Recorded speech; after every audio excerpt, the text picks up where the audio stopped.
can't remember the last time I did a story time. I don't know if you would call my Delusion series a story time. I guess you would. But today we're doing something a little bit different. Hey guys, it's Amanda, also known as Amateur Aries, and today I'm doing a story time with you about one of my jobs and probably one of my last jobs. So let's get started. Where should I begin with this? I should probably start from the beginning. Back in 2011, 2012, my girlfriend and I at the time really needed money and we weren't getting hired anywhere near our home. Luckily for her, she had family that lived up in Alaska, or family friends that lived up in Alaska. So we were able to get a job there very easily because they had connections. We went there at the end of May, but we had to go to our actual location in June. So we went up there, we did all of that, and then we went to our area we were supposed to work. I worked as a housekeeper for a cruise line, Princess Cruise Lines, if I can remember correctly. Don't know why I'm forgetting about that. And what they would do is there would be a cruise that went along Alaska, and they would port somewhere and they would drive them on buses or somewhere to go to these different locations further and further into Alaska that had these really fancy hotels that were just really big and had special things around them like rafting and helicopter riding to glaciers and stuff like that. Well, I worked as a housekeeper there, and they would warn you about, the moment you get there, they warned you about the potential of getting a virus called norovirus or Norway virus or Norwalk virus, whichever one you want to call it. And Norway virus is a sister virus to the rotavirus. It's basically the same thing. You leave your bowels and vomit at the same time from the norovirus. The rotavirus is you do the same thing, but you only leak it or get affected by rotavirus when you're really, really young, say like 1 to 4 years old to very elderly, and I don't know the ages for that one. Norovirus happens to anyone. And only one person at that time had died from it, I think in that area. And it's from dehydration, because you're literally doing that for a full 48 hours. So you have to be quarantined because it's extremely capable for you to obtain this virus from someone being next to you and that happening, because it travels through air particles and spit. No, I think it's just spit. Yeah. Liquid particles, watery substance, or excrement is the best way to say it. Anyhow, they were supposed to warn us about it. So then when someone who is sick comes from the cruise line and everything like that, that's where they normally get it, from the tight confines of other people. They're supposed to tell us so we can properly clean the room with hazmat suits and proper cleaning materials to get rid of the virus. So they're supposed to tell us about it. Now, anyhow, when we first get there, we're trained for about a week and a half how to properly clean, where to put things. When you can't do your job, do this one instead. You might be moved over here, learn about your building. They just taught you everything you needed to know. And a lot of people who came to this job were foreign people, like from Russia, European areas. It was really cool. It was so nice to meet some of those people. They were so nice. When I say nice, I mean very, very polite and nice. Nice that you're not used to in America. At that time, very rarely did anyone open the door for me, ever. Like, no one really opened the door for me. They let it close in my face a lot. When I came here, everyone opens the door for you. They always say, thank you, please, excuse me, how was your day? They always smiled at you when you came up to them. It's just really, really nice to see.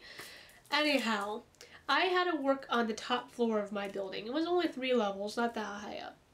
But we had the biggest range of rooms for some reason compared to the others. And we had the suites, or the one suite in that building. There was multiple buildings in this hotel area. We just had that one. And I ran that floor, to be honest, I did.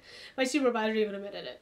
And it's because I was just always the fastest. I'm an Aries. I like to challenge my speed and challenge my abilities to the max.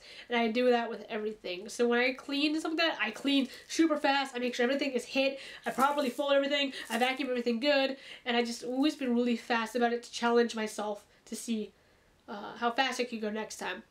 And you had to do it in that type of line of work because you had people who would be signing in at 12 or signing out at 3, but the next person be coming at 4. It's just, you had those times on your little schedule thing and you had a lot of rooms to do.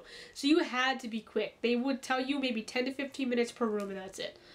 And I had another person who worked on the floor with me. I don't know his name. All I know is he was Bulgarian. He had a thick accent, but he spoke proper English. Like, he knew English very well. And again, we were all taught how to learn all this stuff. So for the first week after we were taught all this, we were allowed to run the rooms and clean the rooms and everything, where people were finally allowed to come in and start staying. He would come to me every single 30 minutes, not exaggerating, asking me about something else, about cleaning, where to clean next, what items to use on it, which rags to use, whether or not he's supposed to switch rags, whether or not he's supposed to switch gloves, everything, about every little thing. And this happened for 2 weeks straight, and he would repeat the same thing the next day. Like, so what am I supposed to do with this rag? And the next day, what am I supposed to do with this rag? And I was like, for anyone who's new to my channel, I am schizophrenic with possible borderline personality disorder. Borderline has an issue with irritation, and we get angry very fast, and when we get angry, we get explosive. And we lose our tempers in the most not so good way. And I did. And I wasn't yelling at him, but after 2 weeks, I was like, can't you just learn? Can you leave me alone? I'm trying to do my job, please.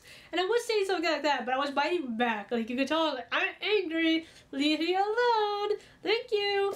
And then it was just, oh, it was getting so bad. And it made it bad for my girlfriend, because we stayed in the same dorm, obviously, because we're girlfriends. Because I would go home angry, and then she would have to deal with my borderline and my schizophrenia. And I had a lot of episodes when I was there, because she was freaking out too because of work. She couldn't handle the workload, and she was having panic attacks, and I can't handle when other people are stressed around me, because I can feel it and I get stressed. And when I get stressed, I have episodes.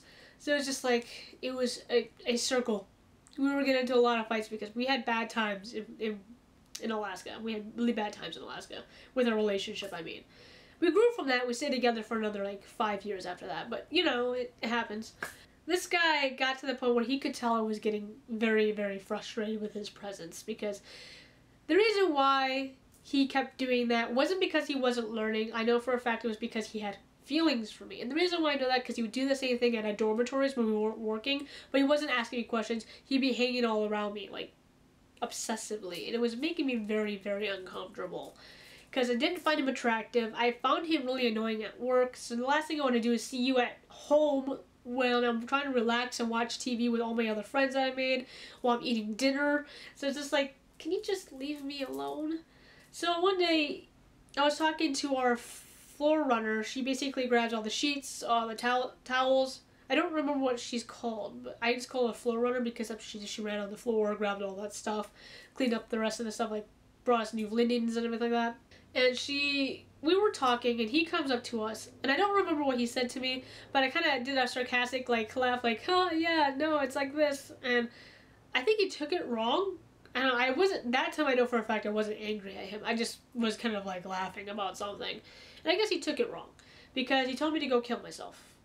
More literally, he told me to go shoot myself, actually, and my heart sank when he said that, because for anyone who knows, I was suicidal in my life, very, very drastically suicidal. And when people say things like that to me, the voices start taking over, and they say, you should go kill yourself, you should do this, no one likes you. And they start doing that, and they start whispering. And even the girl who was standing there, she was like, and he left, and I said to her, like, should I go to our supervisor? She's like, yeah, you should go to our supervisor. So I had to go to my supervisor. She told me I had to go to our manager. So I went to my manager, and then he told me I had to go to human resources.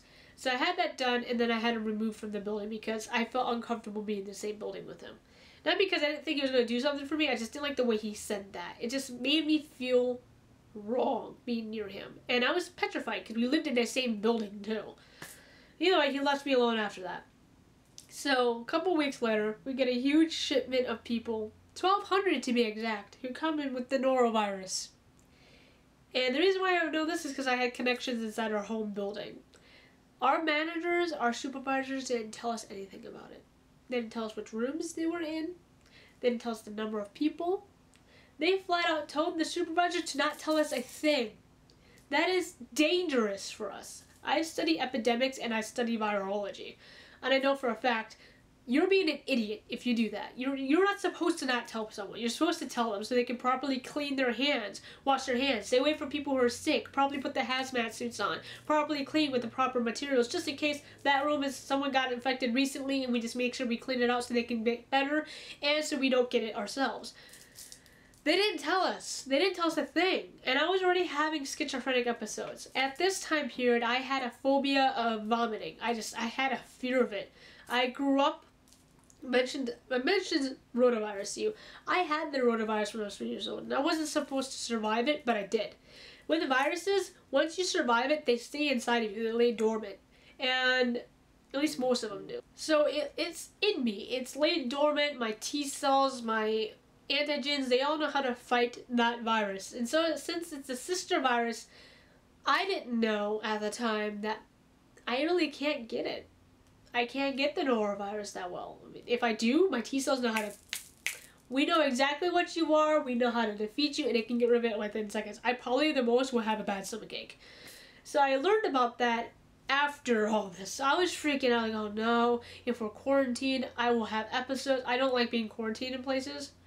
I try my best not to get to a mental hospital regardless of how bad my episodes can be, because I'm terrified of being quarantined.